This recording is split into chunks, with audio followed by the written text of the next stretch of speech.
Today, we are critiquing a transcript of a really passionate commentary segment, defending biblical quotes about widows against criticism, which also incorporates a comedic spoof and concludes with a sponsor read. So, a key theme running through this material seems to be this intensely fiery, unfiltered energy. But we need to look at how that energy occasionally works against its structural goals. Let's get right into the feedback. Yeah, let's do it. And I think the first major point is that the persuasive power of the core argument is currently overshadowed by a heavy reliance on intense ad hominem attack. Right, let's unpack that. Because, the creator's passion for protecting the text is obvious. It's really the beating heart of the piece. They want to aggressively dismantle the opponent's claim that these verses are just a grift with no actual substance. Exactly. But instead of tearing apart that premise, they just sort of, flood the audio with insults. Right, and the weakness here is that relying repeatedly on extreme personal insults actively dilutes the actual intellectual counterargument. Like, if you look at the material, it uses phrases like complete bitch, refers to the subject as a disgusting demonic hag, and even heavily implies the C word. Oh, wow. Yeah. That is intense. It really is. And the sheer volume and intensity of these personal attacks just completely distracts the listener from the actual substance of why the opponent's interpretation is factually flawed. It's like bringing a massive megaphone to a debate when you already hold the winning documents in your hand. It's an attention sinkhole. That is a great way to put it. The human brain just struggles to process a complex theological defense while simultaneously processing highly aggressive profanity. The shock value just consumes all the oxygen in the room. Right, and it actually gives the listener an out. Instead of having to reckon with the textual argument, the listener just reacts to the hostility. When you escalate to calling someone a demonic hag right out of the gate, the actual defense of the widows gets completely lost in the noise. Yeah, so the anger right now is acting like an uncalibrated sprinkler system. It's soaking the opponent, sure, but it's also flooding their own house. We need to turn that into a pressure washer.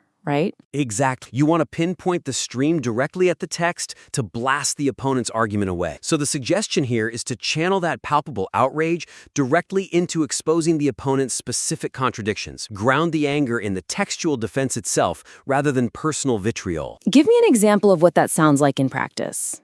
Well, instead of simply declaring the opponent a demonic hag, you could pivot the anger toward the text itself. You could say something like, she claims there's no substance to these quotes about honoring the widow, but how can you misinterpret father to the fatherless? Her refusal to engage with the actual words is the real grift here. Right, which absolutely maintains that aggressive, passionate tone the author clearly wants. Yes, it doesn't sanitize the emotion at all.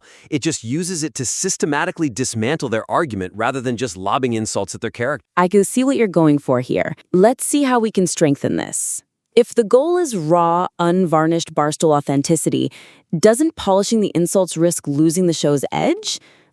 Don't you lose the exact audience you were trying to cultivate? Well, is there a risk that focusing solely on extreme insults might overlook the opportunity to actually prove the opponent wrong?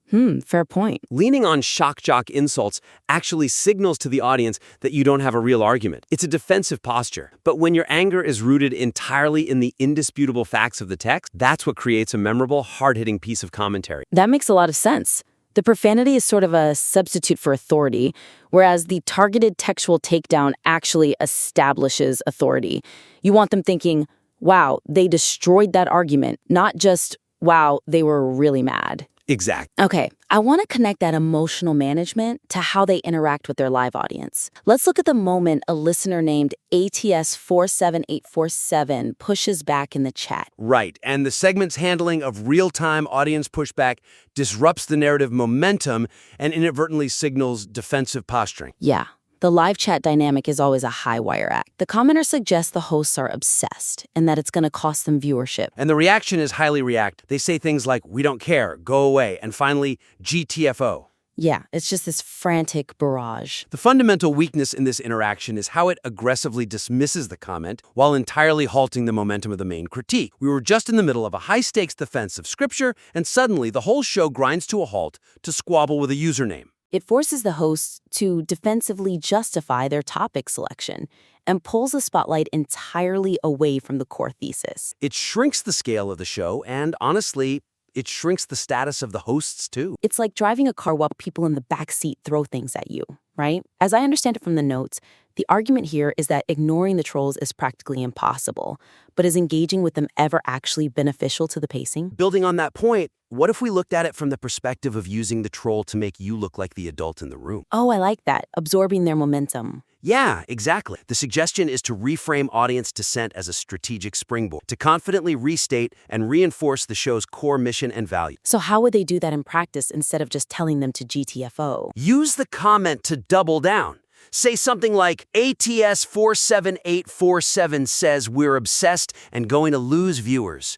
But we cover this because the integrity of these biblical verses matters to our core value. If defending the truth costs us a viewer, that's a price we are proud to pay. That is so much stronger. It transforms a moment of defensive bickering into a rallying cry for the loyal audience. It uses the dissenter to make the hosts look principled. Right. Engaging is completely fine, provided it serves the overarching theme rather than derailing it. Speaking of derailing, that lack of control with pacing brings us right into the most abrupt pacing shift in the entire material. The transition at the very end of the segment. Oh yeah, this part. The immediate, unbuffered jump from intense religious outrage to a casual sponsor read creates severe tonal whiplash for the listener. It is an absolute cliff edge.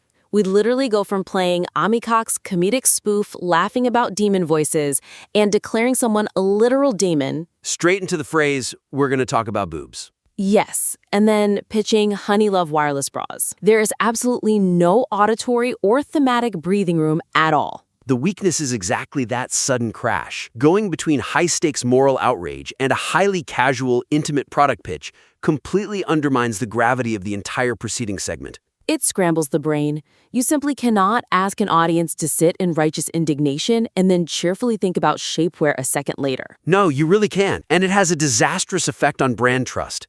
If you drop your fierce defense of biblical widows at the drop of a hat to cheerfully sell a bra, the audience subconsciously registers that the anger might have just been performative. Wow, yeah, that's a critical point. So what is the fix here? Ad reads are a necessary reality of the business. How do they transition smoothly? The suggestion is to implement a deliberate transitional bridge that resets the listener's emotional baseline and separates the editorial content from the monetization. Okay, so like introducing a distinct verbal sign-off to close the previous topic before pitching the bras. Exactly. They could take a physical beat and say, that's where we stand on the controversy, and we won't back down from it. Take a breath. Now, to keep bringing you these unfiltered truths, we rely on sponsors who support independent voices. Speaking of support, let's talk about Honey Love. I really like that physical instruction to literally take a breath. What about using audio instead? That works perfectly, too. Another option is to insert a 2-second musical bumper to act as a palate cleanser before diving into the Cloud Embrace t-shirt bras and shapewear. Okay, so what I really like about this part is that they clearly have a great conversational rapport with the sponsor. But is it possible that this jarring pivot was intentional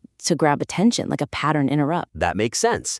But could the evidence also support a different conclusion, like the listener feeling disoriented? So it might backfire. Yeah, while sudden pivots grab attention, they can make the prior moral outrage feel manufactured if the hosts drop the anger the very second a dollar is on the line. A small transitional bridge protects the integrity of both the editorial segment and the sponsor's brand. That is a brilliant point. All right, let's quickly recap our 3 main takeaways for the creator today. First, focus your emotional energy into substantive counterarguments rather than just personal insults. Right. And second, utilize audience pushback to reinforce the show's mission rather than getting defensive. And finally, build clear transitional bridges to prevent tonal whiplash before sponsor reads.